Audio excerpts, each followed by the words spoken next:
మా అక్క జిల్లాలకు ఏదైనా పని చెప్పాలి, వాళ్ళ కోర్సులు ఇప్పించాలి, ఇక్కడ ఉండే యువకులకు పని కల్పించాలనే ఉద్దేశంతో ఈ సెంటరే కాదు, మీరు కలెక్టర్ ఆఫీస్ దగ్గర పోయి చూడండి, మీలాగా అది ఇంతకంటే పెద్ద బిల్డింగ్ 20 కోట్లతోని నా ఆర్ఎన్బి డిపార్ట్మెంట్తో అలా 20 కోట్లు పెట్టి 4 అంతస్తుల బిల్డింగ్ కట్టించి గ్రౌండ్ ఫ్లోర్లో ఆల్రెడీ 100 మంది మహిళలు ట్రైనింగ్ స్టార్ట్ చేసారు. ట్రైనింగ్ అంటే మహిళలు ఒకటి ఒక స్టిచ్చింగ్ ఒకటే కాదు, అన్ని రంగాల్లో నేర్చుకోవాలి.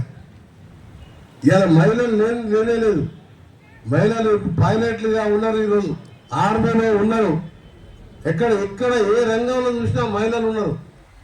ఈరోజు ఆఖరికి మున్సిపల్ కార్పొరేషన్లో ఇవాళ సగం మంది మహిళలు, ఇలా 48 మందికి 24 మంది కార్పొరేటర్లే మీరు ఉన్నారు మహిళలు.